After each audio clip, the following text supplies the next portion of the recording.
Orang-orang bilang, kematian mendekatkan hati. Tapi hari itu, kematian ibuku justru membuka pintu neraka bagiku. Rumah peninggalan ibu di kampung tampak ramai. Kursi-kursi plastik berderet, sajadah terbentang, dan suara tahlil menggema dari corong masjid. Orang-orang datang silih berganti, mengucapkan belasungkawa, menyampaikan doa, dan kadang, sekadar basa-basi untuk mengisi sunyi. Tapi tidak ada satupun dari mereka yang tahu di balik mata sembab dan tubuh lelahku. Ada luka yang tak bisa kujelaskan. Luka yang belum terjadi, tapi entah kenapa sudah terasa nyeri. Namaku Dina, anak sulung dari 2 bersaudara. Usia 33 tahun. Sudah menikah 5 tahun dengan pria yang dulu kupikir adalah hadiah dari Allah, Rio. Kami tinggal di kota, tapi karena ibu meninggal mendadak karena stroke, aku memutuskan tinggal sementara di rumah ibu untuk mengurus semua urusan tahlilan. Adikku, Reni, juga ikut tinggal di sini. Reni 5 tahun lebih muda dariku. Cantik, manja, dan selalu jadi kesayangan ibu. Aku masih bisa mendengar suara ibu 2 minggu lalu, saat aku terakhir menelponnya. Jaga adikmu, Dina. Kamu kakaknya. Jangan biarkan dia sendirian. Dan kini, ibu sudah tiada. Jenazahnya sudah membeku di tanah. Tapi kata-katanya masih hidup di telingaku. Menusuk. Acara 7 harian mulai kudata dengan rinci. Aku yang menyiapkan daftar nama yang akan membaca tahlil.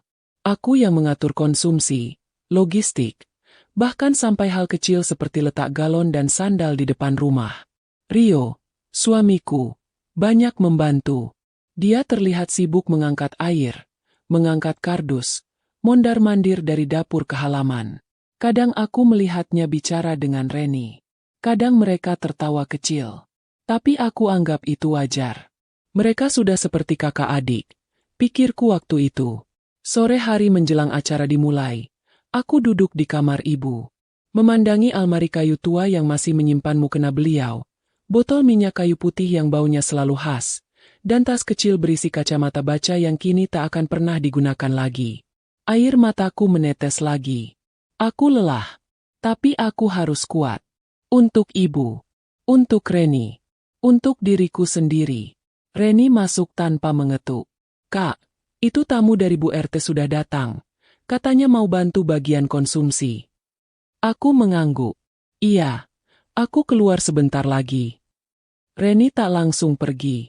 Ia duduk di tempat tidur, menatapku. Kak, maafin aku ya kalau selama ini nyusahin. Aku tersenyum samar. Kenapa ngomong gitu? Entahlah, aku cuma ngerasa bersalah aja. Sama ibu juga. Aku memeluknya. Kamu nggak salah apa-apa, Ren. Ibu sayang kamu. Aku juga. Pelukannya sempat kaku. Tapi kemudian ia memeluk balik. Rio muncul di pintu. Maaf, ganggu. Dapurnya butuh tambahan gas. Din. Aku bangkit. Mengusap air mata. Iya, aku ke sana. Saat aku melewati Rio, aku sempat melihat Reni menyeka air matanya. Tapi bukan itu yang membuat jantungku berdetak tak enak. Saat aku menoleh sebentar, aku melihat Rio menatap Reni. Bukan tatapan biasa. Tatapan yang terlalu lama, terlalu dalam, terlalu berbeda. Malam datang. Orang-orang berkumpul di ruang tamu besar. Para bapak membaca tahlil. Para ibu sibuk di dapur dan halaman. Aku bolak-balik memastikan semuanya berjalan baik. Rio duduk di barisan tengah. Reni duduk tak jauh darinya. Mereka tidak saling bicara. Tapi mereka terasa terlalu dekat. Entah kenapa perasaan itu terus mengusik dadaku. Rasa yang tak bisa kugambarkan. Tapi juga tak bisa kuabaikan. Setelah acara selesai, para tamu mulai pulang satu persatu. Aku berdiri di depan pagar, mengantar satu persatu. Di belakangku, suara Rio terdengar bercanda kecil dengan Reni. Lagi-lagi, itu terasa ganjil. Tapi saat aku menoleh, mereka sudah bubar. Malam semakin larut. Reni bilang ingin tidur di kamar ibu, karena katanya ia kangen. Aku mengiyakan. Aku tidur bersama Rio di kamar depan. Tapi malam itu, tubuh Rio terasa kaku. Ia tidak memelukku seperti biasa. Ia hanya diam, menatap langit-langit. Capek ya, Mas? Tanyaku pelan. HM? Iya. Capek banget. Jawabnya pendek. Aku ingin bertanya, ingin menyentuhnya, ingin menangis di pelukannya karena masih sulit bagiku menerima kepergian ibu. Tapi entah kenapa, ada jarak. Dan untuk pertama kalinya dalam pernikahan kami, aku merasa sendiri. Saat aku bangun pukul 2 dini hari untuk buang air kecil, aku mendengar langkah kaki pelan di lorong. Suara lantai kayu yang berderit ringan. Aku mengintip dari balik pintu kamar. Ada bayangan seseorang kembali ke kamar ibu. Reni? Keesokan paginya, aku coba menganggap semua itu hal biasa. Rumah besar, banyak orang. Mungkin aku cuma terlalu sensitif karena masih berduka.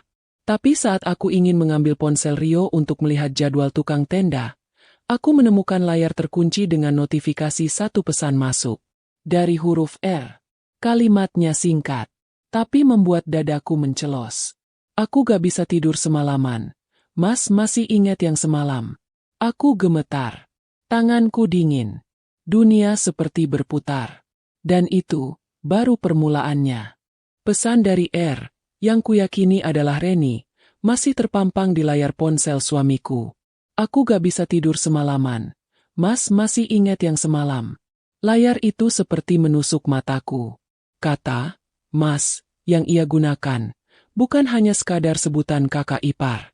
Kalimat itu terasa terlalu akrab, terlalu lembut, terlalu penuh rahasia yang seharusnya tidak ada di antara mereka. Aku menatap wajah Rio yang masih tertidur di ranjang. Damai sekali. Nafasnya teratur. Seolah-olah dia tidak pernah melakukan sesuatu yang bisa menghancurkan seluruh jiwaku.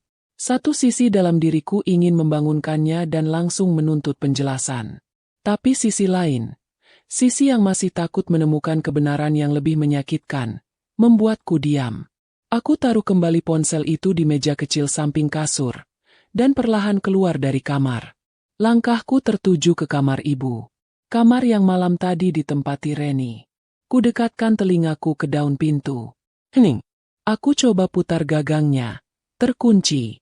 Jantungku berdetak kencang. Pagi belum benar-benar datang. Tapi pikiranku sudah kacau. Aku masuk ke dapur, menyiram wajah dengan air. Napasku berat. Aku mencoba meyakinkan diri bahwa itu hanya kesalahpahaman. Mungkin saja itu bukan Reni. Mungkin saja aku hanya terlalu sensitif. Tapi semua kemungkinan itu runtuh ketika aku melihat satu benda kecil tergeletak di sudut dekat pintu kamar mandi. Sebuah cincin. Cincin emas kecil dengan inisial R. Ender. Aku tahu cincin itu. Reni pernah menunjukkannya padaku saat kami masih remaja. Katanya, kalau nanti dia menikah, dia ingin pakai cincin dengan inisial namanya dan pasangannya. Aku memungutnya dengan tangan gemetar. Cincin itu bersih, mengilap, seolah baru dipakai semalam. Dadaku nyeri. Nafasku mulai tak teratur. Otakku menolak, tapi hatiku tahu, segala sesuatu sedang hancur perlahan-lahan. Hari itu, aku menjalankan sisa acara 7 harian dengan tubuh tanpa jiwa. Reni duduk di dekatku, membantuku menyajikan teh dan snack untuk para tamu. Dia tertawa kecil, bercanda dengan para ibu-ibu yang memuji wajah cantiknya. Tapi dari matanya, aku tahu dia sedang menyembunyikan sesuatu. Pandangannya terlalu tenang. Terlalu kosong. Atau mungkin akulah yang mulai gila. Rio mendekatiku saat sore tiba. Din, kamu kenapa? Dari tadi pucat banget. Katanya sambil menyentuh pundakku. Aku hanya menatapnya. Tatapan yang tak bisa kutahan. Mata yang penuh pertanyaan. Tapi mulutku terkunci. Dia mengerutkan kening. Lalu tersenyum tipis. Jangan terlalu capek ya. Kamu udah kuat banget selama ini. Kuat? Kalimat itu menusuk lebih dalam dari yang seharusnya. Ia bahkan tidak tahu betapa aku sedang menahan amarah yang bisa meledak kapan saja. Saat malam datang dan tamu-tamu sudah mulai pulang, aku masuk ke kamar dengan langkah berat. Rio menyusul beberapa menit kemudian. Aku diam di tepi ranjang, punggung menghadapnya. Dina, katanya pelan. Kamu marah ya? Ada yang salah. Aku menoleh. Coba kamu jawab dengan jujur. Ucapku tanpa basa-basi. Siapa yang kirim pesan itu ke kamu?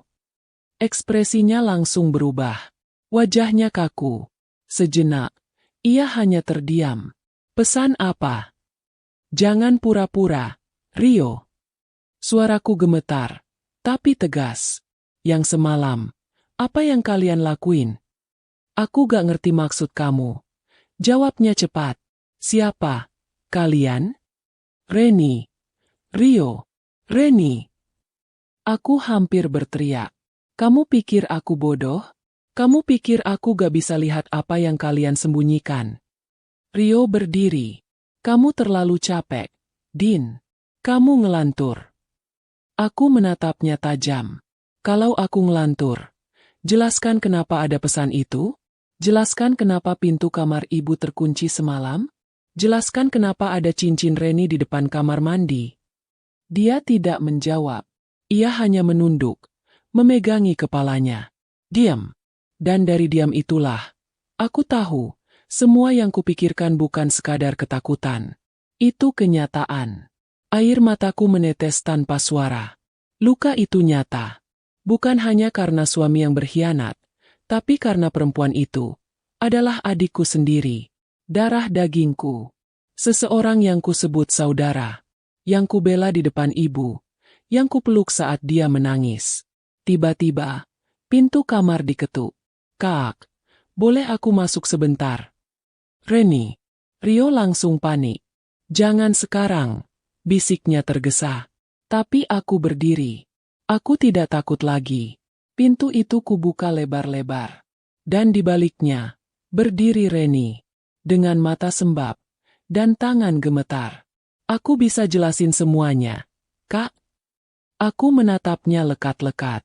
Dan untuk pertama kalinya, aku benar-benar ingin membenci seseorang yang dulu kupeluk sepenuh hati.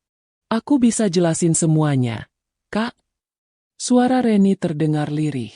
Tapi bagiku, suaranya seperti bisikan ular berbisa yang menyusup ke celah-celah luka yang belum mengering. Aku tidak menjawab. Hanya berdiri kaku di ambang pintu. Dengan napas yang semakin berat. Rio masih berdiri di belakangku. Seolah berharap aku akan menutup pintu itu dan melanjutkan sandiwara rumah tangga yang sempurna. Tapi tidak. Tidak malam ini. Kamu masuk aja, Ren. Suaraku dingin. Lebih dingin dari malam di luar rumah yang mulai diguyur gerimis. Reni melangkah masuk. Ia berdiri di antara aku dan Rio. Seperti api yang siap membakar seluruh dinding-dinding terakhir dari hubungan kami. Kak, aku nggak pernah niat nyakitin Kak Dina. Katanya. Semua ini terjadi begitu aja. Begitu aja. Aku mendengus. Jatuh cinta sama suami kakakmu sendiri. Itu terjadi begitu aja? Air matanya mulai mengalir. Tapi aku tidak tergugah. Hati ini sudah terlalu lelah untuk tersentuh oleh air mata palsu. Dina, tolong dengerin dulu. Rio ikut bicara. Ini salah aku. Reni cuma. Aku mengangkat tangan, menyuruhnya diam. Aku mau dengar langsung dari mulut Reni. Biar dia yang jelaskan. Reni menunduk. Jemarinya saling menggenggam, menggeliat cemas. Waktu itu, aku mulai sering curhat ke Mas Rio. Sejak ibu mulai sakit, aku ngerasa Kak Dina terlalu sibuk. Aku butuh seseorang buat dengerin. Lalu kamu pilih suami kakakmu sendiri. Potongku dengan suara menekan. Di rumah ini, Ren. Di kamar ini. Saat kita sedang berkabung karena kehilangan ibu. Dia terisak. Aku tahu aku salah. Tapi aku gak bisa bohong. Perasaan itu tumbuh. Kak, aku merasa dimengerti, diperhatikan. Aku menggeleng pelan. Bibirku bergetar. Kamu tinggal bilang sama aku kalau kamu iri, Ren. Tapi jangan begini caranya. Jangan serendah ini. Rio maju satu langkah. Dina, aku salah. Aku akui. Tapi aku juga bingung. Aku pikir aku cuma kasihan sama dia. Tapi perasaan itu berubah. Aku membalikkan badan. Tak ingin melihat wajah mereka. Aku merasa mual. Aku ingin berteriak sekencang-kencangnya. Ingin membakar semua yang ada di ruangan itu. Tapi aku hanya bisa berdiri, gemetar. Seperti tubuhku tak bisa lagi memproses emosi yang datang bertubi-tubi. Kalian udah tidur bareng? Tanyaku datar, tanpa menoleh. Sini. Tak ada jawaban. Tapi aku tahu, mereka lebih jujur dari kata-kata. Berapa kali? Suaraku tetap tenang, padahal hatiku seperti pecah 1000 keping. Kak, suara Reni tercekat. Cuma sekali, aku nyesel. Aku tertawa. Tawa pahit yang tak pernah kudengar keluar dari diriku sendiri sebelumnya. 1 kali cukup untuk menghancurkan semua. 1 kali cukup untuk mengubahmu dari adik jadi pengkhianat. Dan kamu, Rio, aku berbalik menatap suamiku. 1 kali cukup untuk mengubur seluruh janji yang pernah kamu ucapkan di depan penghulu. Mereka diam. Tak ada lagi pembelaan. Tak ada lagi air mata yang bisa membersihkan luka ini. Aku melangkah ke lemari, mengambil koper besar. Kusambar beberapa potong pakaian, tanpa peduli warnanya, bentuknya. Aku hanya ingin keluar dari rumah ini. Rumah ibu. Rumah yang dulu penuh kasih. Kini hanya menyimpan kebusukan. Kak, mau kemana? Reni mencoba menahan lenganku. Tapi aku tepis kasar. Keluar dari rumah ini. Rumah ibu. Rumah yang sudah kalian kotori. Rio ikut menahan koperku. Dina, kamu gak bisa pergi malam-malam begini. Aku bisa. Dan aku harus. Aku berjalan ke depan, melewati ruang tamu, tempat foto ibu masih terpajang dengan bingkai perak. Matanya seperti sedang menatapku. Entah sedih, entah kecewa, mungkin keduanya. Tapi aku hanya bisa menangis dalam diam. Langkahku terhenti di ambang pintu. Di balik kaca jendela, gerimis makin deras. Langit seperti tahu isi hatiku. Aku menoleh sekali lagi ke arah mereka berdua. Reni masih menangis. Rio hanya tertunduk. Dan aku pun melangkah keluar. Tak membawa apa-apa, kecuali luka. Tapi aku bersumpah dalam hati. Ini belum selesai. Luka ini tidak akan kubiarkan sembuh dengan diam. Mereka telah mengkhianatiku di tempat paling suci, di rumah ibu. Maka aku akan membalas mereka. Dengan cara yang tak pernah mereka bayangkan. Langkah kakiku menuruni teras rumah terasa berat. Namun penuh tekad. Gerimis malah memeluk tubuhku, membasahi rambut dan bajuku, seolah ikut menangisi luka yang baru saja ditorehkan oleh orang-orang terdekatku. Tapi aku tidak berhenti. Bahkan ketika koperku terseret becek, dan sepatu heelsku tenggelam dalam tanah basah, aku tetap berjalan. Sendiri. Dengan dada yang perih dan mata sembab yang menatap jalanan kosong ke depan. Tak ada yang menawarkanku tumpangan. Tak ada pelukan dari keluarga. Bahkan bayangan ibu pun terasa menjauh dariku malam itu. Tapi justru di tengah sepi itulah aku menyadari satu hal. Aku tidak akan jadi korban selamanya. 1 minggu berlalu. 1 minggu penuh keheningan dan kekacauan. Aku menginap di rumah kos milik temanku, Siska, yang dengan sabar menampungku tanpa banyak tanya.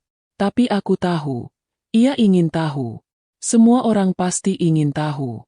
Tapi aku belum siap bicara. Bukan karena aku tak bisa. Tapi karena aku sedang menyusun kekuatan. Luka ini harus kupelihara. Hingga saatnya berubah jadi senjata. Sampai suatu pagi, Siska membawa secangkir kopi ke meja tempatku duduk sambil menatap layar laptop. Din, kamu yakin mau kembali kerja secepat ini? Tanyanya lembut. Aku hanya menatapnya sekilas. Aku gak bisa duduk diam terlalu lama. Nanti aku gila. Siska mengangguk, lalu duduk di seberangku. Kalau suatu hari kamu butuh cerita, aku siap dengerin. Aku menarik napas dalam. Nanti. Tapi sekarang, aku butuh bantuanku sendiri dulu. Aku kembali menatap layar laptop. Di sana, laporan keuangan proyek besar dari kantor tertata rapi. Disinilah aku akan mulai. Dari hal yang paling bisa kuatur. Karierku. Aku tidak akan membiarkan pengkhianatan menghancurkan semuanya. Rio tak menghubungiku lagi sejak malam itu. Entah karena takut, entah karena tak punya kata-kata lagi. Dan Reni, aku dengar ia juga menghilang dari rumah ibu. Hanya Pak D yang sesekali menghubungiku, menanyakan kenapa aku pergi tanpa pamit. Aku bilang, aku butuh waktu sendiri. Tapi dalam hati, aku menyiapkan kejutan untuk mereka. Aku tahu sifat Reni. Ia manja, tak pernah bisa hidup tanpa kenyamanan. Aku yakin setelah kehilangan rumah ibu, ia akan mencoba menggantungkan diri pada Rio. Tapi apakah Rio siap menanggungnya? Apakah mereka pikir aku akan membiarkan semua berlalu begitu saja? 3 minggu kemudian, aku kembali ke rumah. Bukan untuk tinggal, tapi untuk mengambil alih segalanya. Rumah ibu adalah warisan sah yang tertulis atas namaku. Rio tahu itu. Tapi selama ini aku diam, karena aku menganggap rumah itu adalah milik bersama, selama kita masih suami istri. Kini, aku tak punya alasan untuk berbagi. Aku pulang, sebagai pemilik, bukan lagi istri. Ketika aku sampai di depan gerbang, rumah itu tampak kosong. Tapi mobil Rio terparkir di halaman. Aku membuka pintu dengan kunci lamaku. Masih cocok. Belum sempat mereka menggantinya. Dan di sanalah mereka. Rio duduk di sofa ruang tamu. Wajahnya tampak pucat saat melihatku. Sementara Reni mengenakan piyama seperti sudah tinggal berhari-hari di rumah peninggalan ibu. Dina? Suara Rio pelan. Kamu pulang? Aku tidak menjawab. Mataku hanya menatap lurus ke arah mereka. Tatapan yang tidak butuh penjelasan. Aku gak pulang, kataku dingin. Aku datang untuk mengusir kalian. Reni berdiri dari sofa. Kak, jangan kayak gini dong. Aku gak punya tempat tinggal lagi. Aku tersenyum miring. Harusnya kamu pikirkan itu sebelum tidur dengan suami kakakmu. Rio menatapku, mencoba bangkit. Dina, kamu gak bisa begini. Kita masih suami istri. Rumah ini milik ibu. Dan warisannya atas nama aku. Potongku cepat. Kamu tahu itu. Jadi mulai sekarang, kalian punya waktu 3 hari buat keluar. Reni mulai menangis. Rio menunduk. Mereka berdua terlihat seperti anak kecil yang tertangkap mencuri dan akhirnya dipermalukan di depan kelas. Tapi ini bukan kelas. Ini hidupku. Dan mereka telah membuatnya berantakan. Aku nggak akan bawa polisi, lanjutku. Asal kalian pergi tanpa bikin keributan. Tapi, Kak, aku gak punya siapa-siapa. Aku menatap Reni. Adikku sendiri. Gadis yang dulu kukasihi lebih dari diriku sendiri. Kamu pernah punya aku, Ren. Tapi kamu buang. Dan sekarang, kamu tanggung sendiri akibatnya. Aku berjalan ke kamar ibu. Menatap ranjang tempat beliau biasa tidur, yang kini sudah terasa asing karena aroma tubuh mereka berdua. Tapi aku tidak menangis. Tidak kali ini. Karena sekarang, aku sedang berdiri sebagai wanita yang akan menuntut haknya, kehormatannya, dan pembalasannya. Dan ini baru permulaan. Aku menutup pintu kamar ibu pelan, membiarkan keheningan rumah menyatu dengan degup jantungku yang mulai melambat. Tidak ada amarah yang meledak-ledak, tidak ada tangisan yang pecah, hanya ketenangan dingin yang tak pernah aku kenal sebelumnya. Aku tahu, saat aku membuka pintu lagi nanti, 2 orang yang dulu paling dekat dalam hidupku akan segera menjadi masa lalu yang memalukan. Rio dan Reni tidak langsung pergi. Mereka masih mencoba berbagai cara untuk bertahan, membela diri, memelas, bahkan mengancam. Tapi aku tak gentar. Bahkan ketika Rio mencoba membawaku bicara 4 mata di teras belakang, aku hanya menatap matanya dan berkata pelan, "Aku sudah mati untuk kamu malam itu, Rio." Hari kedua, aku datang lagi ke rumah dengan membawa pengacara. Surat kuasa dan dokumen warisan sudah di tangan. Kali ini aku tidak berbicara banyak. Aku hanya berdiri di ambang pintu sambil menyaksikan mereka mulai mengepak barang-barang mereka.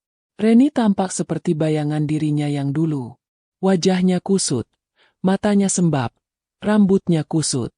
Tak ada sisa adik manja yang dulu selalu bersolek di cermin kamarku. Rio, di sisi lain, lebih tenang. Tapi aku bisa lihat sorot matanya. Ada rasa malu yang dalam, dan mungkin, untuk pertama kalinya dalam hidupnya, penyesalan. Aku tidak butuh permintaan maaf. Karena luka yang mereka buat tidak cukup disembuhkan dengan kata-kata. Aku hanya butuh mereka keluar dari hidupku. 3 hari kemudian, rumah itu kembali kosong. Tidak ada jejak mereka. Tapi aku tahu, kerusakan sudah terjadi. Rumah itu takkan pernah lagi terasa sama. Tapi aku tetap tinggal. Aku memutuskan untuk merenovasi ulang semuanya.